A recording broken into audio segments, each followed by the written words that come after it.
Okusaba kuno kwetabiddwamu abakungu ab'enjawulo omuli abakiise mu lukiiko lw'eggwanga olukulu, omukulembeze w'eggwanga, mukyala w'omukulembeze w'eggwanga, baminisita, abakulembeze ab'enzikiriza n'ab'amadiini n'abakungu abalala.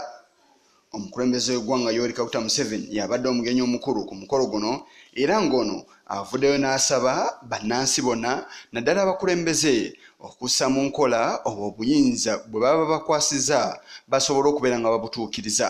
Ekisinze okukwata wansi ne waggulu mu kwogera kw'abakungu bonna kubadde kukwasaganya kwogera kwabwe ku nnyiriri ezitali zimu eziri mu Bayibuli. The leaders should be very careful. If you get a little trust, make sure you do it well. Because by fulfilling the little trust, then you'll get bigger trust.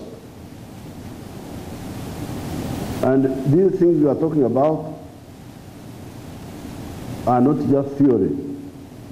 Ababaka ba Parliament abatali bamu be bakulembeddemu ennyimba ezitendereza omutonzi era nga wano be bakulembeddemu ennyimba ezitendereza omutonzi.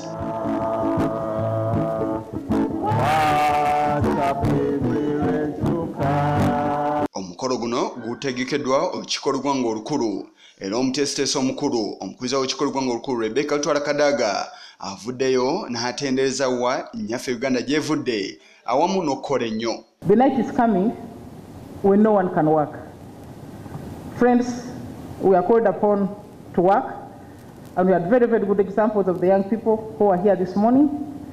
So let us take this message in mind as we start the 57th year of our Minisita omubeezi ow'ebyensimbi era nga yabadde ssentebe w'enteekateeka zonna David Bahati akuutidde bannansi okukola ennyo nti olwo bajja okwejja mu bwavu anti n'omutonzi ayagala bakozi.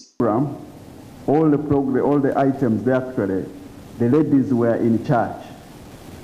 So even after the president has left, the ladies are in charge. The Right Honourable Speaker is with us here. So the program is going to continue as we planned. We want to thank God for that. Omukulembeze w'eggwanga Janet Kataha Museveni yasabye essaala efundikidde omukolo ng'ono asabidde eggwanga Uganda okubeeramu emirembe, okubeeramu obwenkanya, bannansi okwekulaakulanya n'ebintu ebirala. Ask that you will dismiss us with your blessing. Help us, Lord, to go forth in the power of the Holy Spirit and in the knowledge that we are never alone because you promised to be with us until the end of time. In the name of Jesus Christ our Lord, we have prayed. Okusaba kuno kubadde kwa mulundi gwa 20 era nga kuteekebwa Parliament nga kutambudde wansi omulamu okugamba nti okukola ennyo kuleeta amagoba wabula okwogera obwogezi kuleeta obwavu. Olunaku olw'enkya eggwanga Uganda lwejjaguza okuweza emyaka 56 yali abaze okwetaba mu kusaba kuno kwe kubadde Dr. Derek Samuels akulira ettendekero lya Derek Samuels Leadership Institute mu ggwanga ery'Amerika, Senator James Claiborne okuva naye mu ggwanga ery'Amerika, Ssaabaminisita wa nnyaffe Uganda Ruhakana Rugunda n'abakungu abalala. Yisa Kigongo kulwa Channel 44 Oleggulo.